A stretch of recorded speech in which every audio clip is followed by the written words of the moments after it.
Carlos Giraldo, Chief Economist at FLAR, and it is a pleasure to chair today's session. We are gathered to discuss a topic of great relevance for macroeconomic and financial stability in emerging and developing economies: tax revolts and sovereign defaults. This issue highlights the need to integrate political and social dimensions into the analysis of sovereign risk, offering a more realistic framework for understanding macrofinancial stability in emerging and developing economies. More broadly, examining the interaction between economies and politics allows us to appreciate how regional financial stability depends not only on solid macroeconomic fundamentals, but also on social and political cohesion. For policymakers in Latin America and other emerging regions, understanding and addressing the influence of social unrest and political turnover on sovereign risk is essential for designing fiscal strategies that are both economically sound and politically viable. Today's session will center on research by Fernando Arce and his colleagues. Fernando is Senior Specialist Economist at the Inter-American Development Bank, who will begin with a 35-minute presentation of his findings. Following his talk, we will hear from Juan José Ospina, Chief Officer for Monetary Policy and Economic Information of the Banco de la República, the Central Bank of Colombia, and Fernando Pérez, Deputy Manager for Monetary Policy Design at the Central Reserve Bank of Peru, each whom will provide a 15-minute discussion. We will then open the floor for Q&A session, inviting reactions, comments, and questions from the audience. So thank you for joining us for this dialogue. And with that, let's begin with Fernando's presentation. Fernando specializes on international macroeconomics, sovereign risk, macrofinancial policy, and the political economy of fiscal frameworks. He was previously an economist at the Federal Reserve Bank of Chicago, and he continues being is in living from that position. Fernando, thank you for accepting our invitation to participate at this session. The floor is yours, Fernando. Thank you very much, Carlos, for this kind invitation. This is a joint work with my colleague at the Chicago Fed, Nicholas Verkin, and Jan Morgan, who was a research assistant then, but now is a PhD student at MIT. So today I'll be exploring the issue that deals with fiscal crisis and political crisis. We tend to observe that these two things tend to happen at the same time.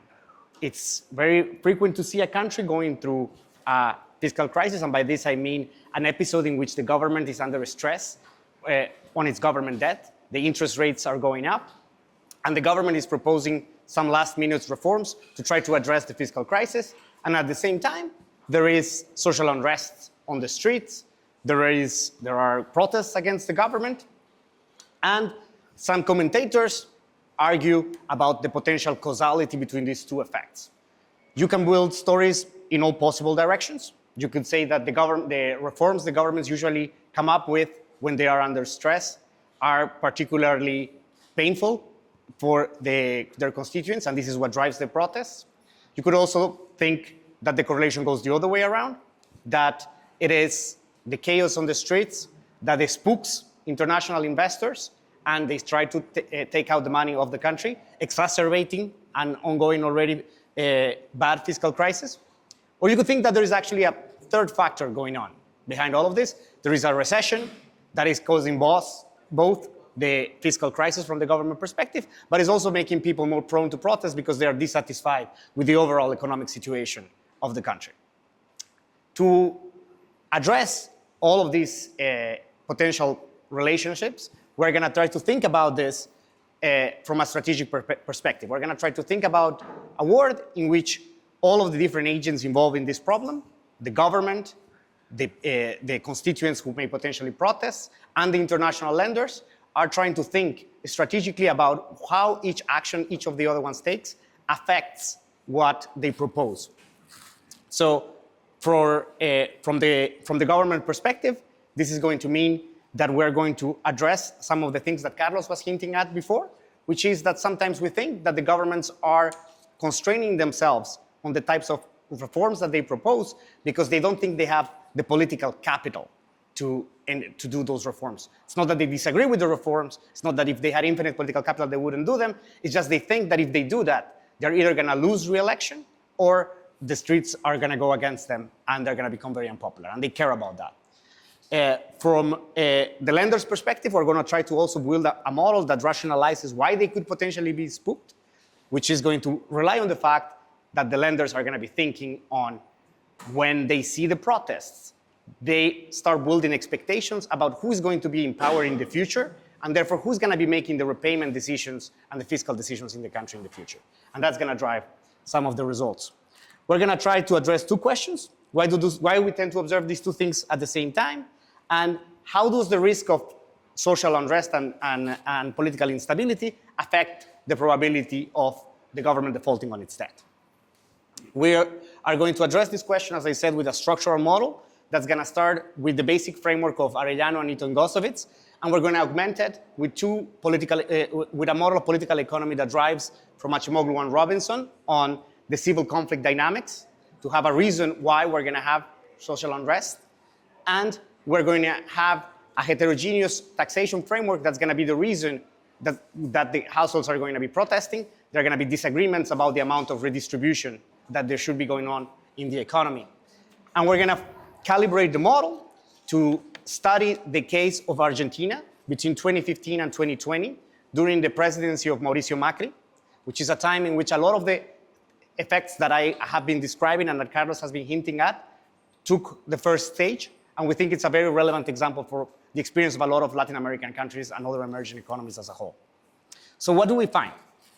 We find that political and fiscal crises coincide for two reasons, mostly because defaults are going to be reducing the opportunity cost of revolting. During periods of crisis, the opportunity cost of revolting is going to go down, which is going to on its own drive up more frequency of protests. The second one, and it's going to be creating some asymmetry, is because there's going to be internally in the country a disagreement about when to default, at which level to default, and we're going to observe that when the country is ruled by a right-wing government, from the perspective of left-wing parties and constituents, the government in office is defaulting too late, meaning that they would have defaulted at a lower level of debt themselves if they were in power. Finally, we're also going to find that defaults and civil unrest and protests are going to interact in two different fashions, and they actually go in opposite directions. On the one hand, we're going to see that the possibility of protests is going to increase the likelihood that we observe what we call a political default, which is a default on the government debt that only happens because we had a party switch. Certain party switches between two different ideologies are going to be more prone to lead to a default. And this is going to be reflected on the Argentinian experience in 2020 when we switched from the Macri government to the Peronist government again. We are going to also show that there is an effect that goes on the other direction. The possibility of protest is actually going to deter governments from defaulting. And this is because defaulting is going to generate on its own a severe recession. And that's going to make the government more reluctant to default because they care about staying in power. Is there a question? Yes. In broad strokes, how do the different political parties differ? They're only going to differ on their preference for redistribution. There's not going to be here a model between a good party and a bad party. Both parties are going to be caring about their constituents. And if you think about it from a social planner perspective, they just have different Pareto weights for different agents in the economy. We discovered that we only need to make this assumption to make the model consistent with the data. And finally, we're going to show that in our calibration, this second ability of protest could potentially generate some fiscal space for the government, meaning lowering the borrowing costs, but that the governments, because they are afraid of the protest, they're going to use this extra fiscal space to just issue more debt. And in the end, we're going to end up with the same number of defaults as we had before, including the protests. In the interest of time, I'm going to skip the literature review, but there are other people who have worked on similar topics, but we are the first ones to think about all of these ingredients at the same time. So let me start with some empirical motivation. The first thing we do is something the literature has already done, and we try to double check it again. We build a panel of emerging economies, and we run a fixed effects regression on the sovereign spread, the CDS spread on the government debt, controlling for the standard fundamentals, and adding a variable that we call political risk, and the literature has used before, is a variable that is gathered by a think tank that has country economists in different countries, and they sell this data to potential investors about who are interested in investing in that country, but they want to know what's the risk of having a political crisis in that country.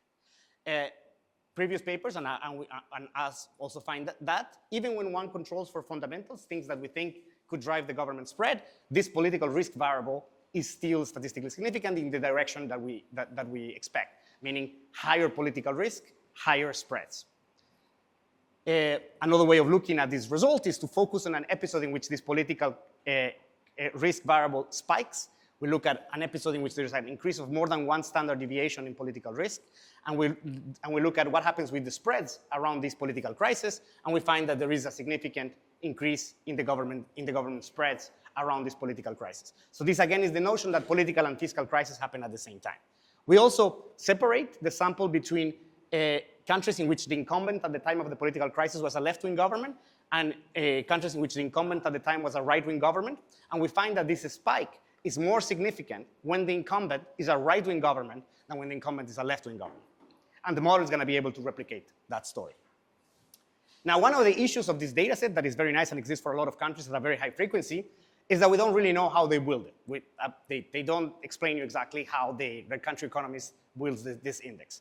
So to tackle this issue, we decided to gather our own data from Argentinian protests, going to newspapers articles from 1995 to 2020, and match this data with political economy data about different parties that ruled Argentina during this time period. So the bubbles here represent the amount of people who protested that quarter, and the height of the bubbles represents the number of large protest events that we observed that quarter. The colors here represent the party affiliation from Scarsatini et al. For the president at that time.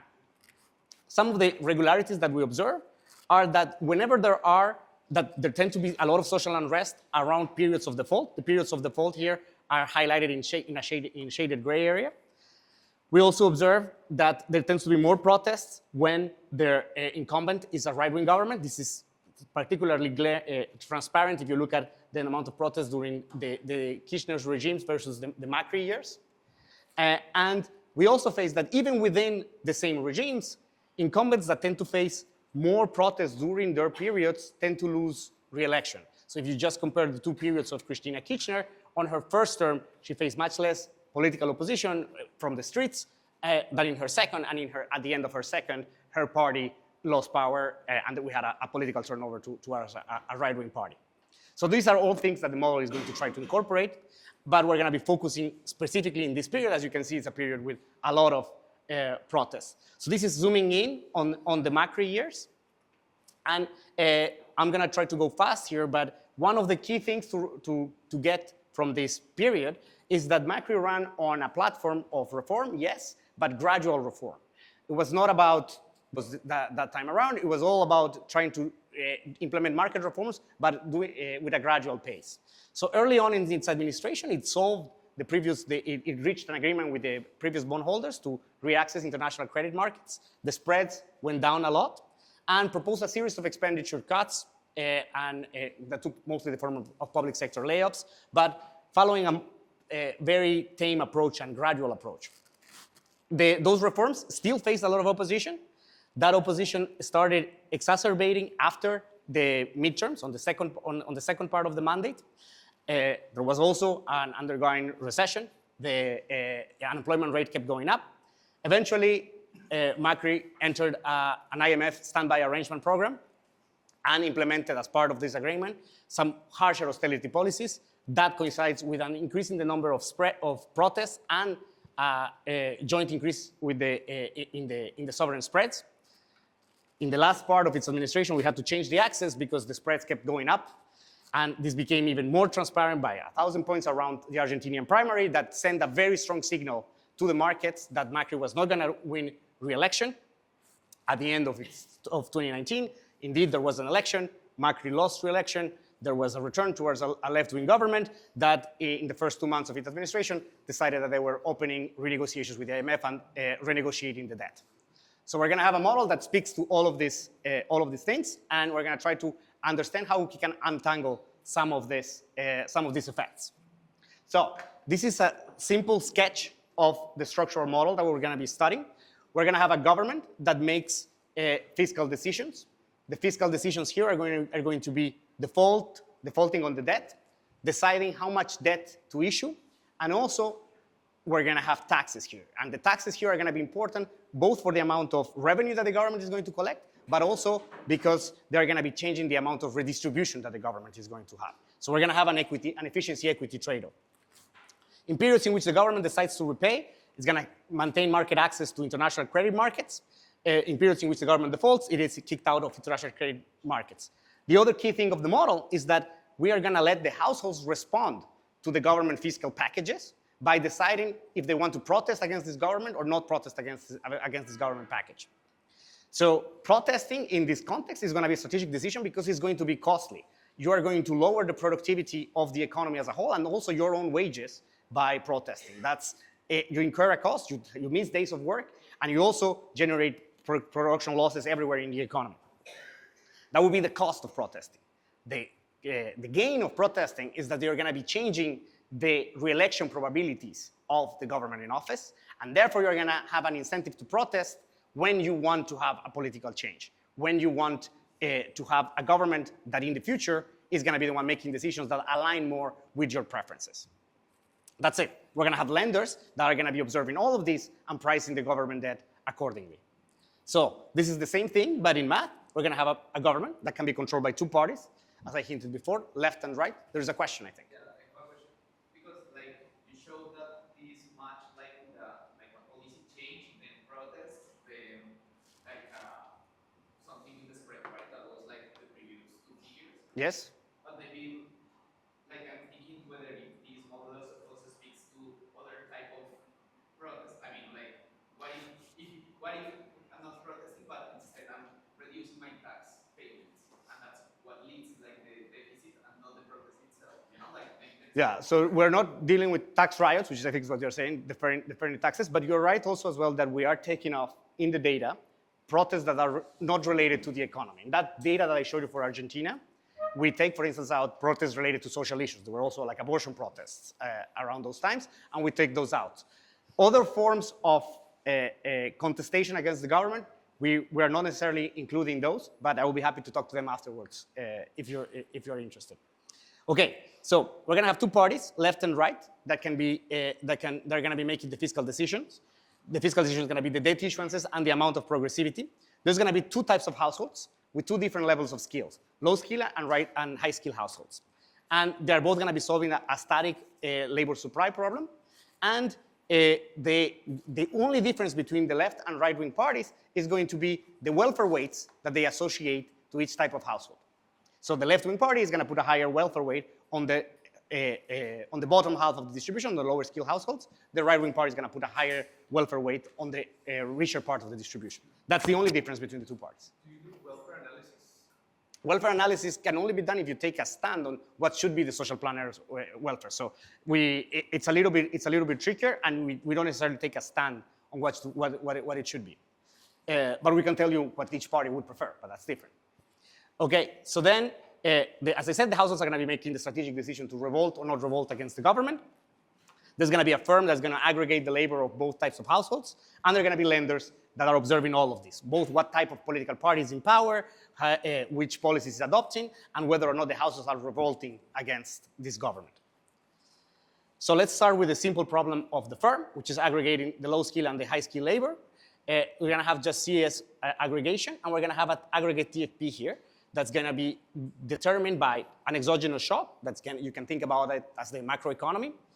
And also the default decisions of the government, defaults on its own, are going to be able to generate recessions, and also the revolt decision of the households. Political protests are going to affect what's the TFP that we use. These are going to be the pre-tax wages of both the high skill and the low skill, and as you can see, both of them are going to depend on the aggregate TFP of the economy. Now, the government wakes up at the beginning of the period. It observes what is the exogenous shock that it drew from, for production. B is going to be the legacy debt. How much debt do I have inherited from the past? What type of party I'm in? That's going to be I. And then we have a tail shock epsilon that is just there for computational purposes and to make things smooth. But the government has to decide if it wants to repay the debt or not repay the debt. In either case, it can choose the degree of redistribution that it wants to do. But if it decides to repay the debt, it has access to credit markets and therefore can issue new debt. The key thing is that the government is going to be making this taxation and borrowing decision satisfying its period budget constraint. If you decide to repay, you're going to have access to credit markets, and this is going to be the debt balance. This is going to be the new debt that you issue. This is going to be the price at which this debt is issued, and this is the debt that you repay. That is the debt part of the government, and it's the standard in the sovereign default literature. This is where the taxation comes in. The government is going to be choosing two parameters, tau 1 and tau 0, which are going to be pinning down the degree of redistribution. And as I said, there is no free lunch here. If you want to do more redistribution, you are going to lower labor hours and therefore reduce the size of the pie. It's the standard efficiency equity trade-off. Conversely, if you put in place a regressive economy in which there is a high level of inequality, you are going to potentially have a bigger pie. The tau 0 is going to be not going to be chosen in equilibrium because once you pick tau 1 and b prime, and this equation has to hold, that's going to pin down what the unique tau 0 that makes this equation hold in all periods. And everybody's going to understand that. Okay, that is the government's problem. So let's zoom in a little bit on the repayment problem. Suppose the government decides to repay. Well, it has to choose b prime and tau 1 such that, what is the government maximizing? The government is maximizing the probability of the expected probability of facing a revolt. It's taking into account exactly this notion. Given this fiscal package, SH that I'm choosing, what are the odds of me facing a political crisis? This conveys the notion that different fiscal packages come with different political consequences. So these governments are going to be making this calculation that we said in the beginning, which is this politically feasible, and what are the political consequences of doing this and that? Taking expectations around that, how are these fiscal policies going to affect the static utility of the agents that I care about? So these are going to be the two types of welfare weights. What's going to make a party right wing is that it puts a higher welfare weight on the high-skilled households, and vice versa for the left wing. So that's on the current period, and there is also a continuation. Different fiscal policies have different effects on continuations. So now, I'm going to try to explain you a little bit more. Suppose that the households do not revolt against the government. So then we produce with the productivity we drew A, the wages are high, and this is what the individual utilities of each type of household get. If the households didn't revolt, how are we going to compute this expected values in the future of the government? Well, the government is going to have a re-election probability that's going to depend on whether or not the households revolted. If the households didn't revolt, this probability of re-election is going to stay high. And therefore, with a probability pi r0, the government in next period is still going to be of the same party, and it's going to inherit, it's going to get a new productivity shock, it's going to get the b prime, the level of debt that it ended the period with, and another take shock. With probability 1 minus pi, the government is going to lose re-election next period and be out of office. What happens when you are out of office? You still have the same preferences. You still care identically about the two households in the same way, but you no longer make the decisions. You understand that there is another party that's going to come in with a different set of preferences, and they are going to be calling the shots. So the reason why you care about being in power is because you cannot help your constituents when you are out of office. You are at the mercy of whatever the opposition does. So that's why you prefer to be the one in power, and that's why you are politically constrained. For the same reason, because these probabilities are going to be determining what's the re-election odds, if you are a lender, you are going to be observing the protests on the streets and deciding, okay, who is more likely to be in office next period is going to depend on whether or not I saw a protest. And if the two parties have a different preferences for defaults, as we will see, you may potentially ask for higher compensation for the same level of debt. If the households instead revolt, the productivity is going to be lower, but the probabilities of re-election of the incumbent are going to be lower. From the household's perspective, the problem after observing the government fiscal policy is just deciding to revolt or not revolt. This is exactly the thing I told you before. The cost of revolting is going to be lower utility today, lower wages today because we're lowering the productivity. The gain is that in the future there is a higher likelihood that there is a government that that aligns more with my preferences. That's it. The model is everybody's maximizing, and we have foreign lenders that are pricing all of this. But I will not torture you with the math of the price of the debt. But we can talk about it later if you're interested. Let's try to bring this to the data. We're gonna use data for Argentina, as I said. We're gonna calibrate the taxes following HITCO and co-authors. We're gonna use the political affiliation from Scarsatini et al. That I showed you in the introduction. And we're gonna target the standard parameters that the sovereign default literature targets, all of the stuff about the debt. And we're gonna have a new set of targets that are related to the political economy. What's the income share of the top 50% of the skill distribution in Argentina?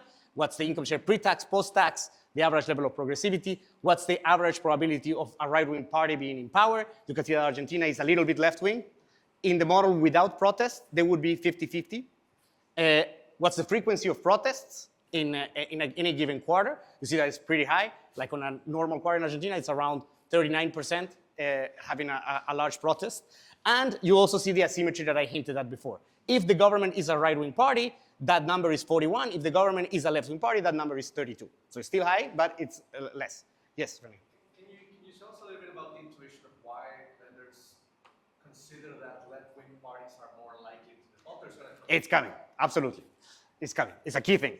So first off, the model works, even though we didn't calibrate these effects that I showed you in the introduction. The model is able to endogenously generate these spikes on the probability on the spreads around spikes in the probability of revolt, and with an asymmetry towards the right-wing party.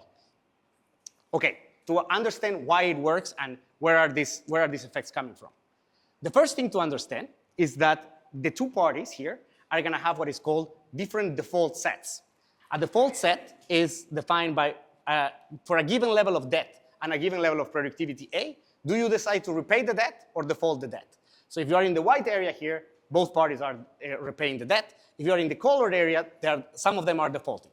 So what is going to be different is that the left-wing party is going to have a bigger default set than the right. The default set of the right is going to be included entirely inside the default set of the left. If you fix the level of productivity, you can also look at this as a probability of defaulting. When you go from, as you increase the level of debt, at some point, this probability of defaulting increases and it goes to 1. And the probability of defaulting of the right is shifted to the left. Why do we see this asymmetry? Why is the left defaulting more?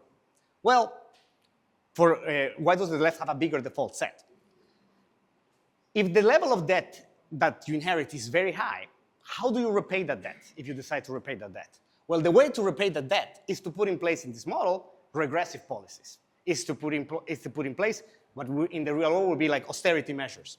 So the willingness of both parties to inflict that amount of pain is different because they care about redistribution on a different way. And both of them, when they are trying to stay on contract, become more regressive, but the right is willing to go much farther. And that's why they can have bigger default sets, and also why they can sustain higher levels of debt. This is the policy function of debt issuances by party, and you can see that for a longer time, the right stays in the contract and issues more and more debt. So what about protests? Well, if we look at what's the probability of protesting, which we have here on the dotted lines, for a given level of a probability of default, you see that around defaults, these probabilities of revolting augment. The first thing is these two lines are much higher because during an actual default, the opportunity cost of protesting is super low. So we observe a lot of protests during those recessions of the defaults. The other one, and the one that generates the asymmetry, is that when a right-wing party is in a fiscal crisis, meaning in a situation in which there is a positive probability that the government may default, that means that we are already entirely inside the default set of the left-wing opposition, and the right is still deciding to repay. So that is one of the main drivers for the opposition parties to protest against this right-wing government that keeps repaying the debt by imposing very harsh regressive policies that they disagree with. That's why we're going to have an asymmetry towards when a right-wing party is in office relative to a left-wing party. When the left-wing party is in a fiscal crisis and it's trying to repay the debt, the right agrees with that decision, and there's no reason to protest against the left-wing government. Not additional reason, at least. Okay, so that's the policy functions. What happens at the ergodic distribution? We tend to see some of the same things. We tend to see that there is a higher frequency of defaults when the left is in power than when the right is in power. We tend to see that both parties tend to face more revolts when more revolts in default. And this is, as I said, despite the fact that we are not making different assumptions on when it comes to the discount factors or the default cost of both parties. The cost of defaulting and revolting for both ideologies is exactly the same. These are all endogenously driven decisions that are only driven by the preference for redistribution. And we're going to try to understand why at the ergodic distribution we observe these two differences. So we're going to highlight two different mechanisms, one that we're going to call political defaults, and the other one we're going to call endogenous default costs. Let's start with the political default costs. Okay, so these are going to be, as I said, defaults that are triggered by a political turnover. So what we have here is simulations in the model, the calibrated model, at which at time zero, we have a turnover, meaning we switch from a right-wing party to a left-wing party. This is this panel, and the opposite here, from a left-wing party to a right-wing party. And then we color you in shade if you actually default at that period. What you're going to see is that when you have a turnover from a right-wing party to a left-wing party, you have a certain mass of defaults that happen directly on impact, that happen directly at the moment of turnover or very early on. That's what I'm shading out here in blue. But if you take that part out and you look at the rest of the defaults that happen, both parties actually kind of default at the same frequency. The only thing that is driving the difference between extra defaults for the left than for the right is these defaults in the beginning, these political defaults that happen only because the left-wing party is the one making decisions. If the right had remained in power, it would have decided to repay at that level of debt. So another way of thinking about this mechanism is we can solve the same model, but with a version in which the left-wing party is always in power, or a version in which the right-wing party is always in power. And when you solve those models, and you find that the default frequency in both of them would pretty much be the same, around 4%. What's driving the asymmetry is the fact that they're turning differently. There will be differences in debt between those two models, but not differences in default. What's creating these extra defaults is these turnovers from a level of debt that is consistent with what the right-wing party can sustain, that then is passed on to the left that cannot sustain that same level of debt, because that would involve putting in place very regressive policies that they disagree with. And then as a result, they decide to default against that. So this thing will push you in the sense of more protests, more political unrest can lead to more defaults. But there is a force that pushes on the other direction as well. And this is, we can solve another version of the model in which we make the cost of revolting infinity. So there are no political protests. We still have the two parties that are vying for office, and they're spending like around half of the time in office each time. We still have the political defaults going on in the background. And we compare the default sets of this model without political unrest with the default sets of our baseline model with the political protests. What we find is that the default sets in this model without protests are actually bigger than the default sets in our baseline model. Meaning that if you pick a left-wing party and you ask them, okay, for which productivities and debts do you decide to default, it would actually have a smaller set in our baseline model than in this model without revolts. So we place ourselves in a point like here, like in which only that other part, only that left-wing party in that counterfactual model is defaulting, but not our party, not our left-wing party, and we ask why. Why are you defaulting? So we compare its value of defaulting and repaying. We see that if you look at the effect on current utility, the static effect, both of them would tell you, I would rather default. That's too painful. So that's why the two bars are negative. But if you look at, if we add to the utility of the government the continuation, our model has something that pushes them for repayment, whereas the other model has something that pushes them for default. What is this?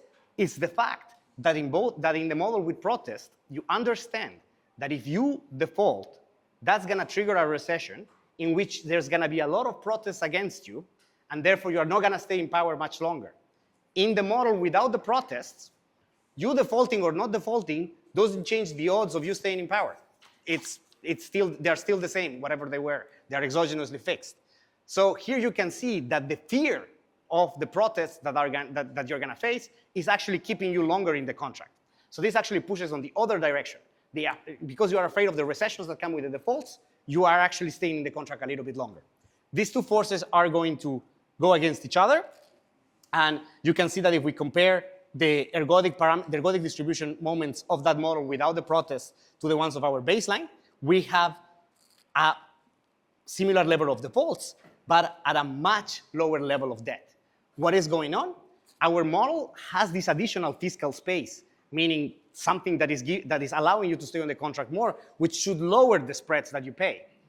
But what are the parties doing in our model? They are using this additional fiscal space just to borrow more. Instead of using it to lower their debt or lower their default frequency, they just issue more debt. And the interesting thing is, who do you think actually issues more debt?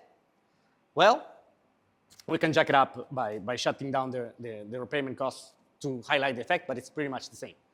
But who issues more debt? Is actually the right-wing party that issues more debt than the left-wing party relative to the two models. So here what we do is we simulate the two models and we say how much debt you issue when you re-enter from a default. In blue and red is our model. In black is this counterfactual model in which there are no protests. You can see that the gap is much higher than the right.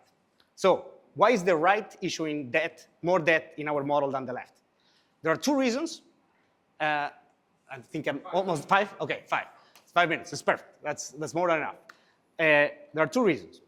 One is has been explored in the literature, but not in the emerging economy literature, and one that is new to this model. The first one was developed by Alesina and co-authors in the 1990s, and it's an effect called starving the beast. Basically, if you remember, whenever one party is in a tight fiscal situation, meaning they have to cut the debt, they become more regressive. They lower the amount of redistribution.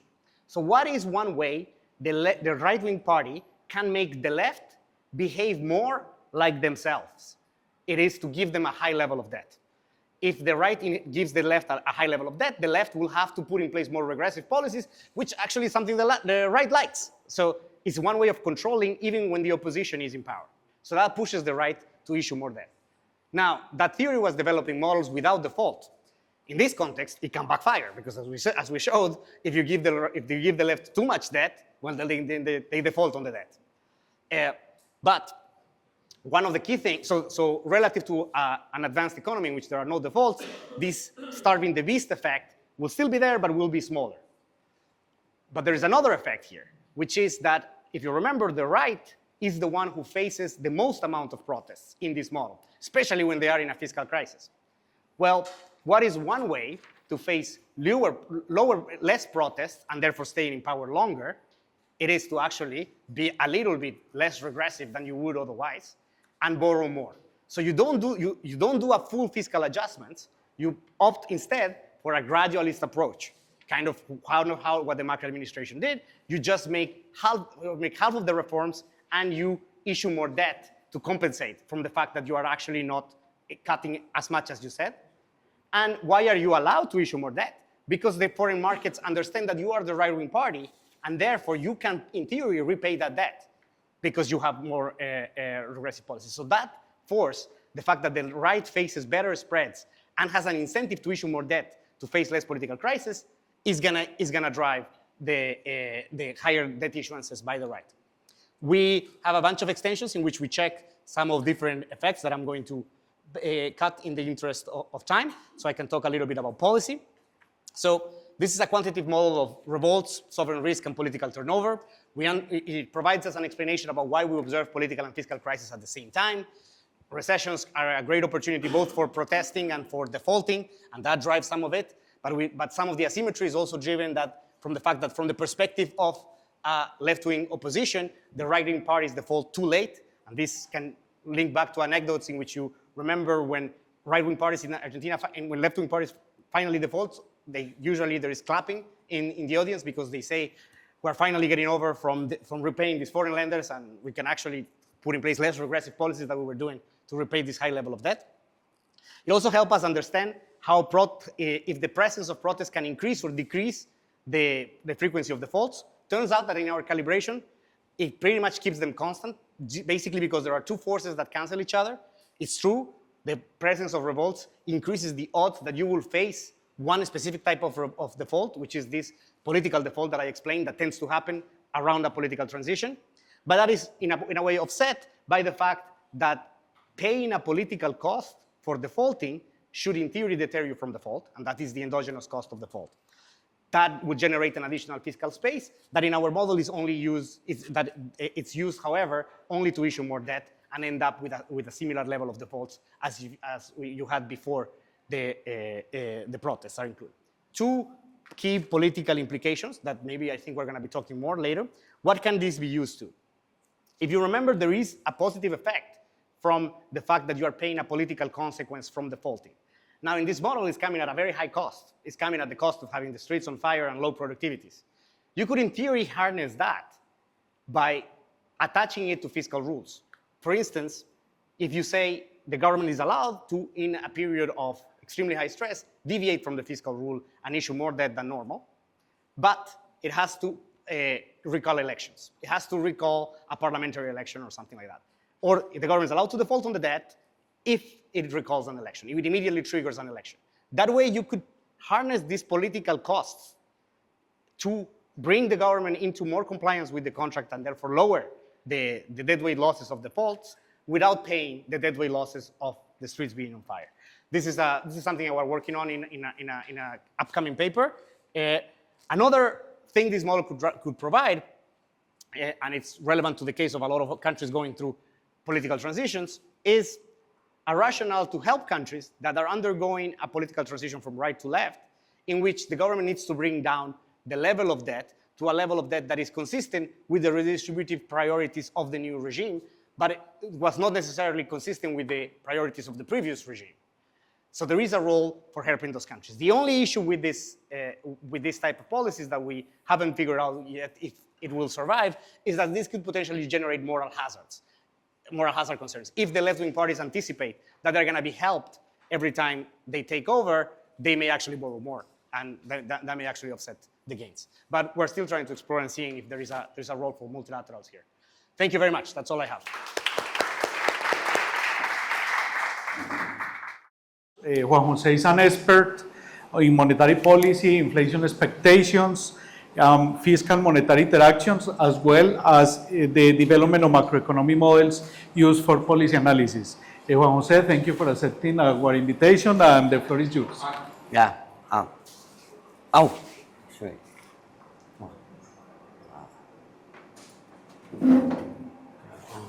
No, it's okay now? Excellent. Okay.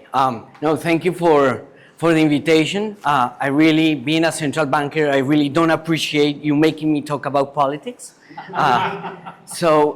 But in support of the paper, I'm going to make a reading of the Colombian recent history and data in light of the paper. They're trying to support the paper, okay? That's a reading. It's not necessarily the reading, okay? It's not necessarily what happens. I'm going to do eyeball econometrics. I'm not going to do real econometrics, but just to support the paper, okay? And I say that, and I put this disclaimer here, which is important given the topic, which my comments do not represent, okay, what the central bank thinks or any of the individual board members. It represents what I actually think, on your paper, not necessarily on the Colombian situation, but I think when I was reading the paper, I really liked that I would say, well, this could be Colombia too, okay? Without the default part yet, okay? Without the default part yet, but it could be, right? And I want to push you in that direction. I think that's how do I do this? Okay, so very briefly, just to summarize what Fernando did very nicely. So here's a research question, which is basically how does civil unrest interact with sovereign default risk and political turnover? I think that's That's a very important question if you try to understand what happens in some of our countries. Now, what the paper does? The paper basically builds a general equilibrium model with default in the spirit of Eaton and Gersowitz. The hard part is they make it quantitative, as Arellano did in 2008, and they're gonna put this redistribution, and they're gonna embed also this civil conflict dynamics inspired by Asimov and Robinson 2001, okay? They're gonna calibrate it to Argentina with a new narrative protest data set, which I think is very nice. It has one problem, which is just sort of like a one data point thing, but you know, it is what it is. But it is very, it's very creative, I think.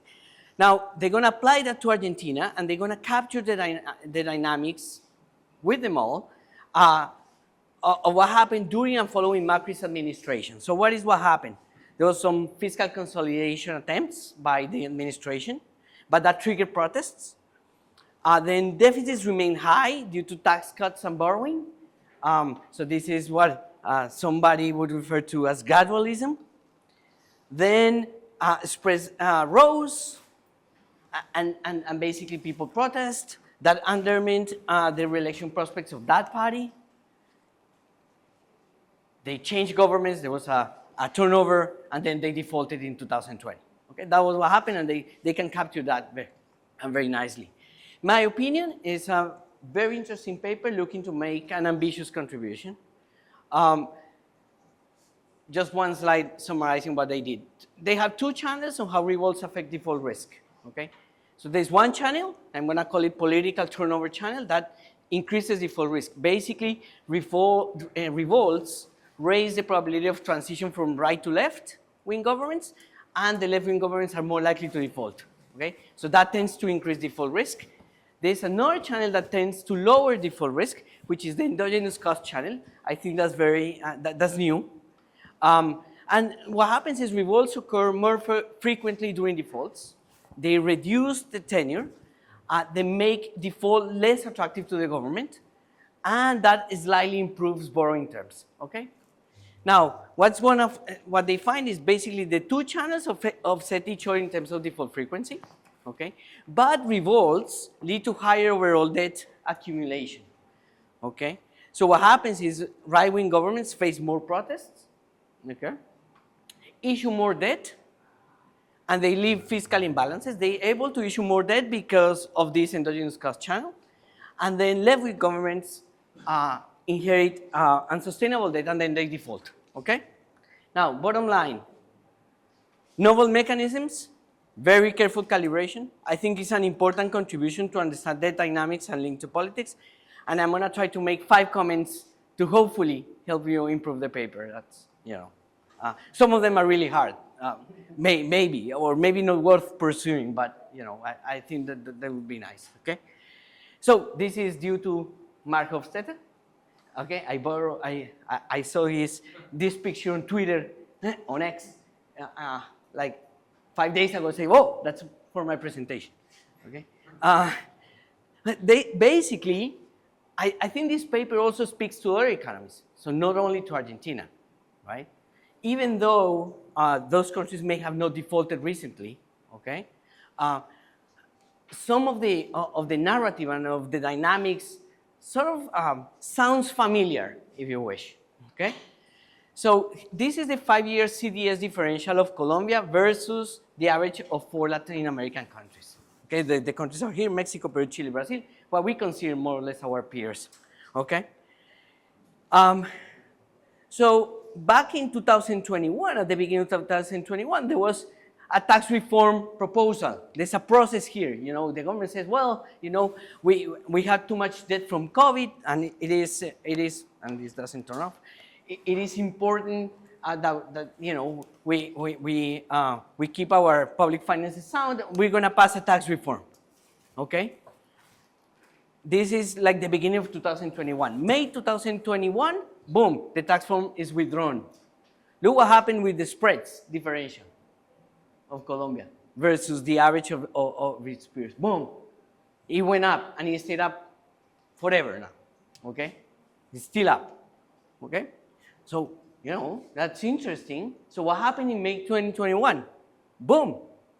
This is the index of social unrest of the IMF, okay? Here there was some social unrest right before COVID, okay? That's why in a recent study that we did at the central bank, we find that the recovery recession of Colombia starts before COVID, probably right here, okay? Now, what happened here? The tax is, look at the index. The tax reform is withdrawn actually before this index goes up, or at the same time, if you wish. Well, these are massive protests in Colombia. They lasted for 2 months, okay? From the end of April to July, through July of 2020. Now, the tax reform was withdrawn on the 4th of May, okay? So, was this about taxes only? I don't know, okay? And then we end up with a political turnover, actually, right? So we went from right to left, okay? So, you know, it looks like your paper to a large degree, okay? And that's why I like it. Now, probably the mechanisms that you have are important to explain the dynamics and the cost of financing of Colombia. This is total debt in Colombia, you know, going up. You see that it accelerates during the previous government. Now it's still accelerating anyways. But as a percentage of GDP, it was actually lower at the beginning of the left-wing government, and it was higher at the end of the previous government. But the spreads were higher. So it was cheaper for the right wing, if you wish. You know, yeah, I'm torturing the data to make it reading, but it sort of works. Okay. Now, so comment number 1: why do people go out and protest? And I think this is a little bit, you know, more on the theory side, but the model assumes that people just go out and protest because, for some reason, right? Now, but you don't solve the collective action problem. Why do people go and protest? You know, I think if you could do that, that would be fantastic for the paper. Otherwise, people, you know, why do I bear the cost if I don't have to? Okay? Now, one alternative is cheaper. You could reinterpret J, household, not as a house, but as a political organization or union that internalizes this coordination costs and everything. Now, one thing that you can do also is you can provide some comparative statistics showing how revolt probability changes with key parameters, right? For example, the opposition size, the magnitude of the policy disagreement, you tau 1, or economic conditions A and B, debt, okay? So a revolt's more likely when people actually have less to lose, right? Showing maybe that a little bit will speak to this. Now, I sort of like this because that also builds the link to reality and politics, okay? And I'm going to show you a little bit of the Colombia case. So politics can also be the coordination mechanism, right? So maybe promises of future benefits to those who coordinate. Also, like protests with higher impact, you know, include people from all the political spectrum, you know. So you need some type of coordination. Now, in Colombia, the strikes were supposedly triggered by a tax reform. The protests were due to begin on April 28. The tax reform was withdrawn May 4. Okay. Here you have references. I'm not going to click on everything. It involved coordination. There was a strike committee that was created. Okay. There was active involvement of opposition parties. And in July, we actually lose the investment grade on this thing. Okay. So now, remember, the process starts here, but the reform is withdrawn here, but the process goes on until July. So there has to be something else going on, okay? Now, on gradualism, I would stay away maybe from saying that your paper is a theory of gradualism, because you don't have a gradual mechanism in your paper, right? So both parties kind of like borrow more when debt levels are low and costs are low, but that's like optimal borrowing policy, right? So the results sort of resemble gradualism, but they're not actually gradualism, I think. Now, look at Colombia case. I think the gradualism story is sort of, it makes sense. So this is the difference between the price. So this is the price, let's say this is the international price of gasoline, and this is the local price of gasoline. The difference is a subsidy, okay? Look at where revolts start, okay? Look at what prices should have done, and look at what they did. This is the fiscal cost, okay, as a percentage of GDP of the fiscal subsidies. Huge in 2021, 2022. Just when you're trying to make a tax reform. That looks to me like gradualism, right? I want to make you concessions, okay? Now, look at revolts, turnover, and transfer to households, just by the end, right? This is transfers to households in COVID. Those don't count, but these do count, right? And look at the large deficits. So, you know, I think there's some elements. So I'm going to give you an idea, but I don't know if this is possible. So how to make this gradualism. In the model, revolts affect only debt through political turnover, okay? So you could have two identical periods with the same initial state, A of productivity, B debt, one with revolts, one without revolts, and if there is no turnover, they will be exactly the same at the end, okay? But in democracies, elections occur fixed dates, governments don't fall instantly after protests, and also between elections, the government responds through gradualism, right? So, but the problem in the model is that there is commitment. So the government cannot adjust debt in response to unrest in the same period. If you were to drop the commitment and go without commitment, that's super hard because then you have multiple equilibria. But you sort of like need this iterative process. Protests happen, government responds by borrowing, more protests, then governments borrow more. Maybe a technical challenge, path dependence is hard, but maybe you can just work with more state variables. Just why don't you study whether debt choices could depend on previous periods results? And then you can maybe achieve the gradualism in the model. Now, and also, this could capture this idea that political pressure weakens fiscal discipline, so sort of like commitment is endogenous in the end.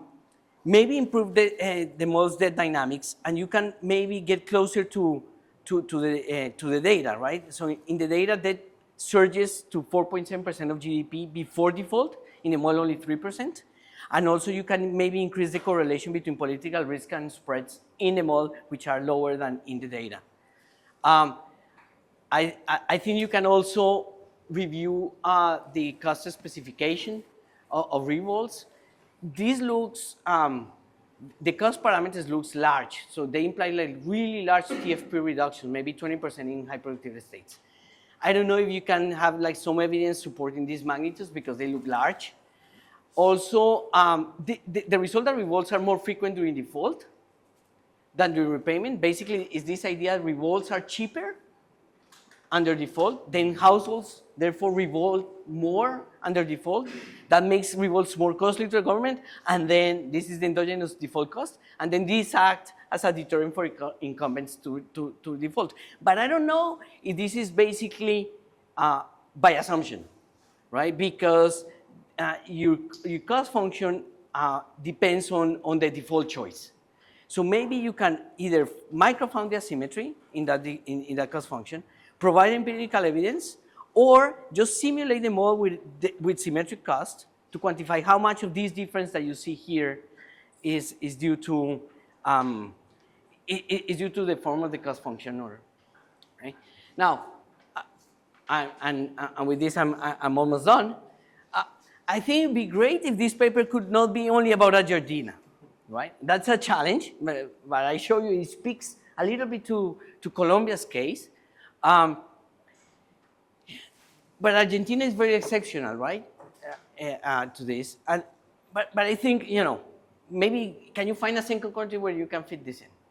I think that would strengthen the paper maybe for publication. So, conclusion. I think it is a novel integration of civil unrest into sovereign debt framework. This has this innovative endogenous cost channel. It's very carefully calibrated to Argentina, right? And I think the model and its mechanisms can speak to a relation between the dynamic civil unrest and political change in other countries. And this is just, possible avenues to improve the paper, just a summary of what I just said. I really like the paper, I learned a lot, and thank you for making me talk about politics. Thank you, Juan Jose, for these thought-provoking insights.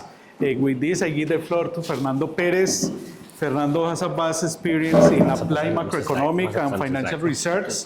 It includes monetary policy transmission and financial conditions in emerging economies. Fernando, the floor is yours, and thank you for accepting our invitation. Thank you. Okay, thank you very much for giving me the opportunity to read this really interesting paper. And also, as Juan Jose explained, I'm from the central bank, so the usual disclaimer applies in this case. So I will comment many things that are my opinion, and they do not necessarily represent the opinion of the central bank that I work on. Okay? So going to the paper, I'm not going to repeat what Fernando commented and also what Juan Jose commented, so I could really skip this part, most of the part, because this is just what we have been discussing for more than 1 hour. But I will focus my presentation in this specific questions. So it's a very interesting paper. It's a very highly technical and numerical. I'm from time series econometrics, but I'm so familiar with this numerical stuff, so I really enjoyed reading this part. So in terms of my questions, the first one is because we are emerging markets, at some point we're worried about the evolution of the exchange rate and dollar-denominated debt. I'm wondering to what extent there is a role for this dollar-denominated debt and the role of the exchange rate. I don't know if that could amplify the dynamics in this model, because we starting in the 90s, we talk about the original sin and to what extent the dollar-denominated debt matters for the stability of our economies. So that may not change the qualitative result, but at some point it could amplify the dynamics, amplifying the difference between left and right parties. So one other question is to what extent the level of the debt matters, because, for example, in Peru we have around 35% of the GDP.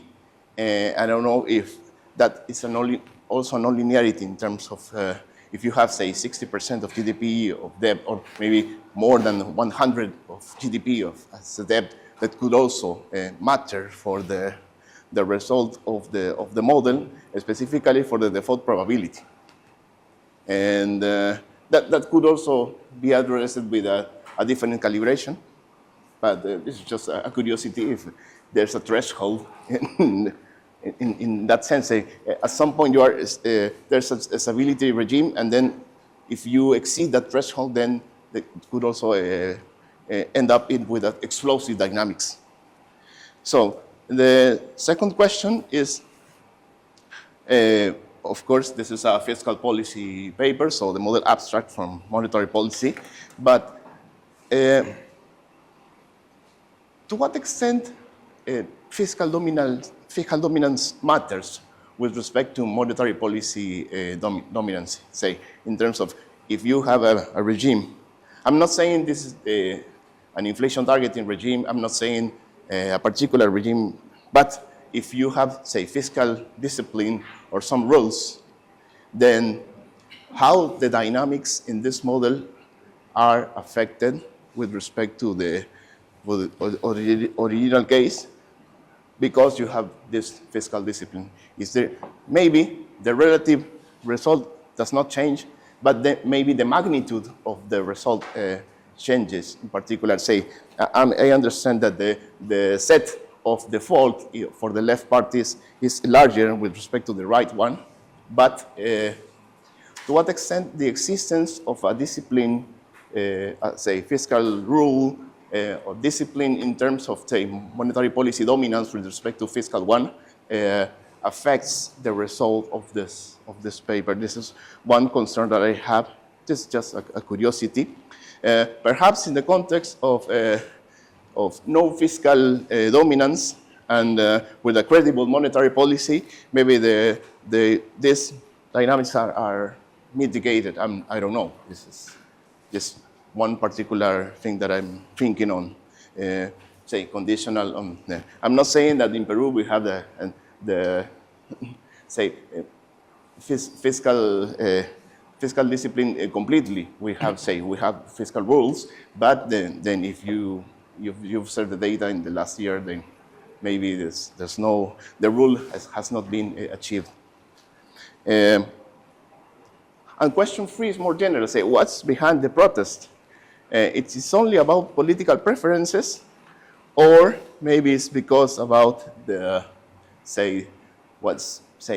monetary poverty or the inflation or something that triggers the process in terms of the cost of living, regardless of if you are from the left or from the right. So this could also be associated with the fiscal dominance, but in the sense of what is behind what triggers the protest in general. Say, if you think that this is endogenous, then it could also be associated with the level of inflation or something that is socially unpopular. So these are my main questions. So if you, I just included in this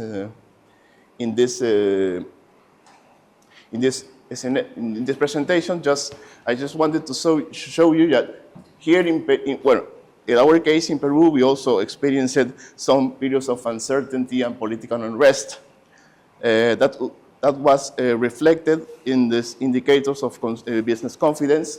So this is an indicator of higher uncertainty, especially in 2020, 2021. Whenever this index is below 50, means that we are in the pessimistic side, and then we had a large spell of pessimistic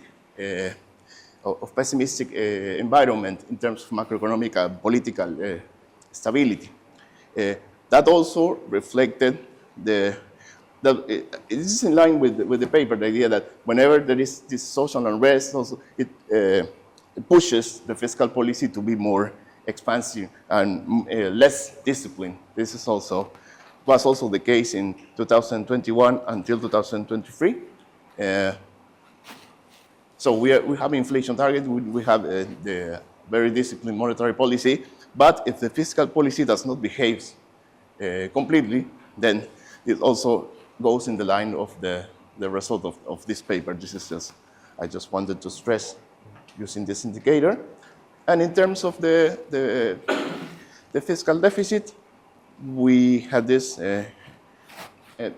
counter-cyclical policy in 2020, but then after that, we have this negative deficit starting in 2021 until 2000. This is the forecast of the last inflation report until 2026. So this is below the target rule. So this is a symptom of some fiscal not very disciplined fiscal policy. So it is the fiscal policy that does not behave, that also associated with the uncertainty that I showed in the previous slide. So I don't want to bore you with some numbers about my country, but this is just what I worry about of the level of the debt. So if the debt level is around 30%, or it's maybe 60% of the two times this, or maybe 3 times this, like Argentina, maybe that also is an amplifier of the mechanism that Fernando also showed to us. So And this is also associated with the cost of funding this fiscal policy. So in terms of the 10-year yield of the bonds, at some point the lower the 10-year yield is because you have a more credible say environment, and maybe it's because also the level of the debt, not only about it's not only about uncertainty, because about the level of the debt, presumably is debt. So that's it. I have say more numbers, more data, but I don't want to bore you with that. But it's also that something that is really socially unpopular is the fact that you have high inflation. So social unrest is also associated with high inflation, but whenever you have, say, low and stable inflation, that's also related with, say, less social unrest. So that's part of the story that could. I'm not saying that it's easy to model this part, but maybe some particular calibration or configuration could also replicate this dynamics. And this is it. So thank you for your attention, and also thank you for giving me the opportunity to comment this paper and to read this. I really learned more. Now I give the floor to Fernando Arce to listen to his reactions to the comments from Juan José and Fernando. Go ahead. Thank you very much to both of you for great comments, and I hope you'll send me the slides as well, because I'll go over this in great detail. So I'll address first the questions of Juan José, and then I'll talk about the issues that Fernando raised. When it comes to external validity and Colombia, absolutely. We have been thinking a lot about Colombia and about specifically tax reforms and fiscal reforms in general. The project is being made. It's going to be another paper, and there's going to be some flavor of political economy and the ability to do tax reforms. So we're there with you. For this specific paper, we think that we are going to try to build a little bit more data from protests of other countries to try to address the issue that you point out that is true, is that right now it's very concentrated in Argentina, and we're exploring different sources as well as gathering more data. Second point interesting is the issue of thinking of the collective action problem when it comes to protests. This is first order in the literature that focuses on protests. How do we coordinate on doing a protest? If you are the only one on the street, the protest has zero effect. And it could also be, as you correctly pointed out, that some ideologies have an advantage over other ideologies in organizing the streets. If the unions are supporting one party more than the other. We absolutely thought about including those things in the model, and we had an extension in which it does. It would only, in the model, the easiest way of doing it is to lower the revolt costs for the left than for the right, to exemplify this idea that the coordination mechanisms work better because they have the unions on their side. It would exacerbate the asymmetry, so we thought that to not confuse the referees, it was better to show that we can get the asymmetry between the right and the left without it. As you correctly point out, it does everything. It does load a lot on the revolt costs, so it may come at a price as well that we're not necessarily disciplining those revolt costs with other moments. We decided to follow the asymmetric approach to what it's done with the default costs for those revolt costs, but I agree that has its own limitations. So it's a very well-taken point. We will think more about it, and at some point we were thinking about a potential theoretical spin-off to address these coordination issues. When it comes to the economic conditions, I think you're absolutely right. This is something actually the authorities are asking, is to have, so maybe you are the authority, is to add more conditions that could potentially affect the re-election probabilities and that are related to the economic conditions that the government could potentially improve. It's something already that we're working on. The final comment when it comes to gradualism, I agree that it's a little bit ad hoc what we have right now in the model. What we mean by gradualism is just only the degree of regressiveness that you're willing to impose on the population. It is related to raising more taxes as well, because through the lens of the model, by putting very regressive policies, you actually collect more by expanding the size of the pie, but it doesn't have necessarily the same flavor as what you have in mind.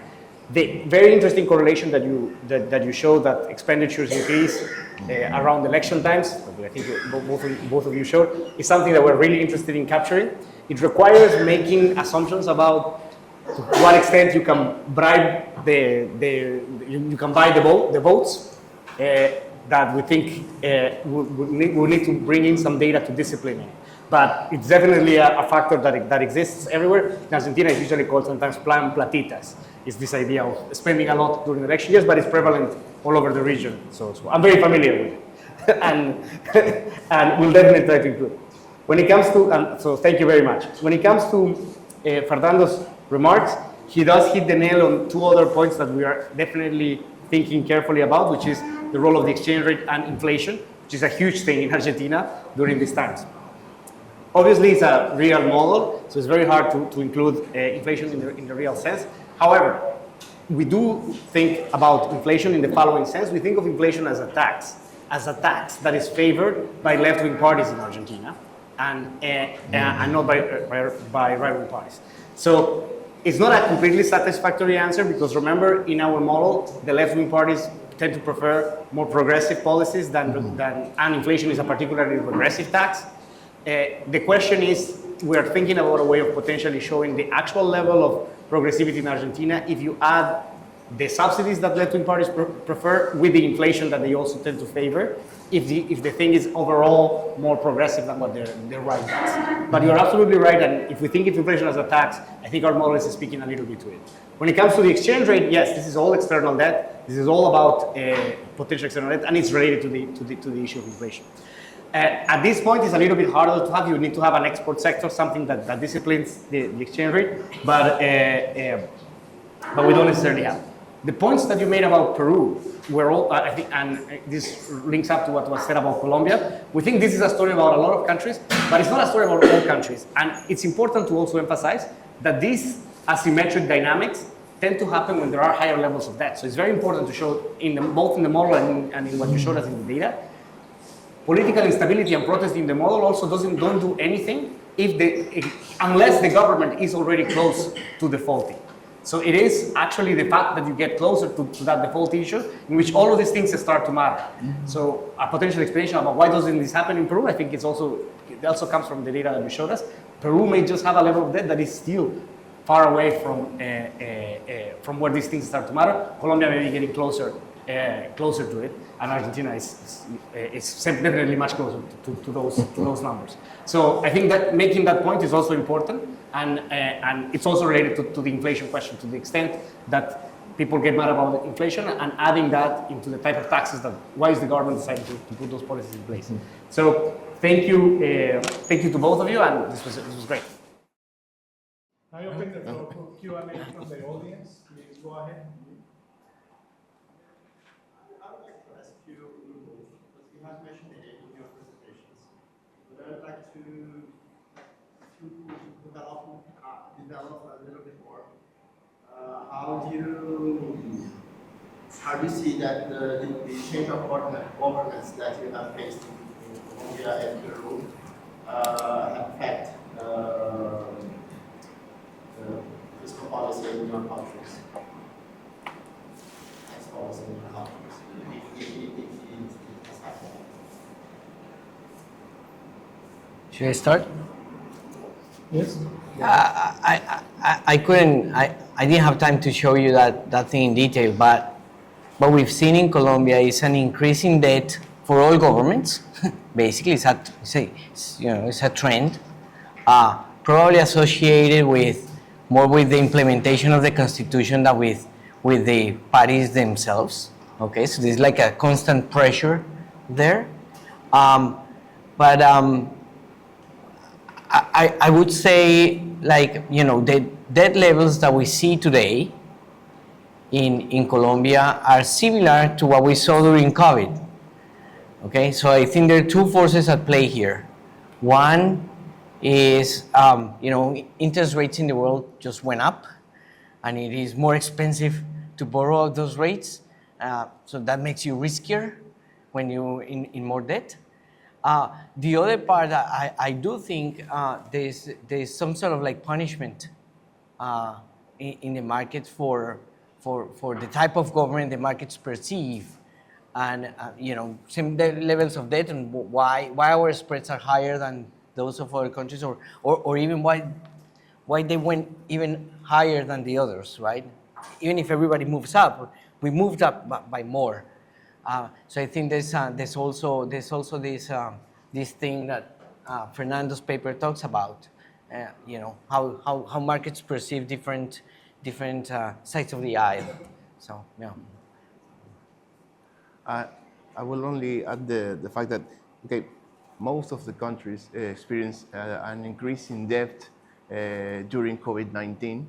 The question is to what extent is feasible to get into the levels of 2019, and if it's going to be healthy for each economy. So it's a particular question for each country. And yeah, after that, we see, say, if you see a left party, then at some point, I'm not saying that this is holds for every country, but we have experienced an increase in debt in many countries because after COVID-19, because of the increase in poverty and inequality, and then but it's also difficult to disentangle which is the causal effect.